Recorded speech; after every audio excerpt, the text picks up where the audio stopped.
Okay. Put side entry తీసుకుంటున్నాను. Done. Stop loss కూడా పెట్టేస్తున్నాను.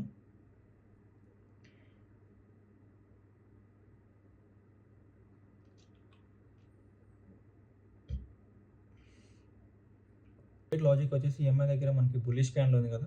ఈ బుల్లిష్ క్యాండిల్‌ని చూసి నేను ఎంట్రీ తీసుకున్నాను. అండ్ దట్ టూ ఈరోజు మార్కెట్ గ్యాప్ డౌన్ ఓపెన్ అయింది. ఇంకా గ్యాప్ డౌన్ ఓపెన్ అయింది. ప్లస్ మనకి ఎంట్రీ క్యాండిల్ వచ్చింది. సో, ఇలాంటి క్యాండిల్స్‌లో మనం రిస్క్ తీసుకుంటాం కాబట్టి చిన్న రిస్క్ తీసుకున్నా.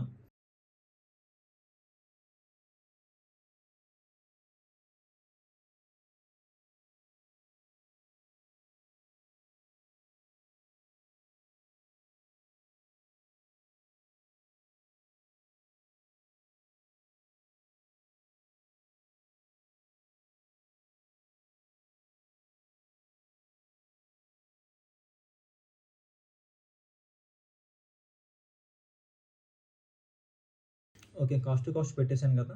మనకి కాస్ట్ టు కాస్ట్ ఎగ్జిట్ అయిపోయాము. ఒకసారి ఫస్ట్ ట్రేడ్ మనకి ఎంత లాస్ వచ్చిందో చూద్దాం. రిఫ్రెష్ చేద్దాం. అరౌండ్ 697 ఫస్ట్ ట్రేడ్ మనకి లాస్ వచ్చింది. ఎంట్రీ అయిపోయింది మనది.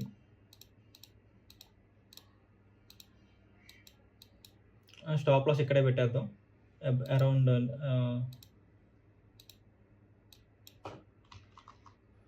మనం 10 పాయింట్స్ మనం స్టాప్ లాస్ పెట్టలేం. స్కాల్పింగ్ కదా! 10 పాయింట్స్ పెట్టలేం కాబట్టి మనం ఒక 4 పాయింట్స్ అలా పెట్టేద్దాం. ఎంట్రీ ఇక్కడ పడింది. స్టాప్ లాస్ వచ్చేసి 2 పాయింట్స్ అలా స్టాప్ లాస్ పెట్టాం. స్టాప్ లాస్ చిన్నగానే పెడుతున్నాను. ఇక్కడ నుంచి మూవ్‌మెంట్ వస్తే మనకి చాలా ఫాస్ట్‌గా రావాలి. సో, అట్‌లీస్ట్ మనం ప్రీమియంలో అయితే 10 పాయింట్స్ అన్నా మినిమమ్ క్యాప్చర్ చేయడానికి ట్రై చేద్దాం. ఎందుకంటే ఇప్పుడు డే హై కూడా బ్రేక్‌ఔట్ అవుతుంది కదా! బ్రేక్‌ఔట్ అయితే మాత్రం మంచి మూవ్ వస్తది. ఈ గ్యాప్ ఏదైతే ఉందో ఆ గ్యాప్ మొత్తం ఫిల్ అవ్వడానికి ట్రై చేస్తది. బట్ అది మొమెంటమ్‌తో వెళ్ళాలి. ఆ మొమెంటమ్‌తో వెళ్ళకపోతే మనకి స్టాప్ లాస్ హిట్ అయిపోద్ది. అందుకనే స్టాప్ లాస్ టైట్‌గానే పెట్టేసాను.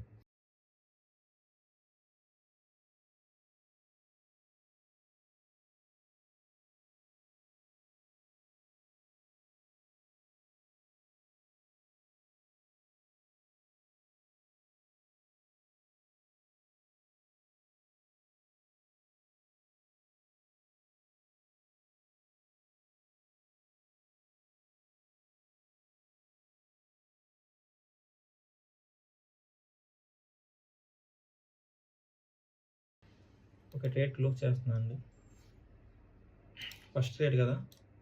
మనకు కావాల్సిన మూవ్‌మెంట్ స్పాట్‌లో వచ్చింది గానీ ప్రీమియం అంత రాలేదు. బట్ స్టిల్ 12 పాయింట్స్ బుక్ చేసుకున్నాం. Beautiful trade. మన స్టాప్ లాస్ వచ్చేసి only 3 points. So, 1:4.5. So, risk reward ప్రకారం అయితే ఇది చాలా బ్యూటిఫుల్ ట్రేడ్ ఇది. సో, ఓవరాల్‌గా మన ప్రాఫిట్ చూద్దాం. రిఫ్రెష్ చేద్దాం. 4,600 పుట్ సైడ్ ఎంట్రీ తీసుకున్నాను. 25,150 పుట్ ఎంట్రీ తీసుకున్నాను. 500 క్వాంటిటీతో.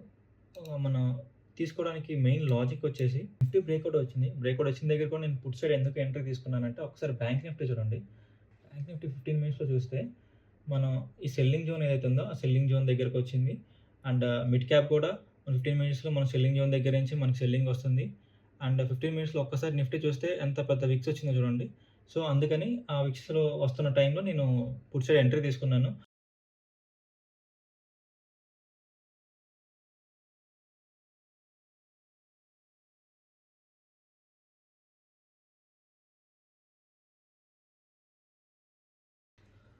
Third trade cost to cost exit అయ్యాము.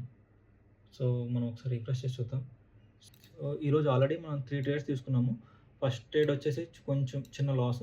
సెకండ్ ట్రేడ్ పర్లేదు యావరేజ్‌గా ప్రాఫిట్ వచ్చింది. 10 పాయింట్స్ వచ్చినాయి. థర్డ్ ట్రేడ్ వచ్చేసి కాస్ట్ టు కాస్ట్ మనం ఎగ్జిట్ అయ్యాం. సో, 3 ట్రేడ్స్ అయిపోయినాయి. ఇంకా ఆల్రెడీ టైం వచ్చేసి 1:41 అవుతుంది. ఇంకా ఓవర్ ట్రేడ్ చేసి వచ్చిన ప్రాఫిట్ కూడా పోగొట్టకూడదు. ఎందుకని ఇక డే క్లోజ్ చేస్తున్నానండి. దట్స్ ఇట్ అండి. Done for the day.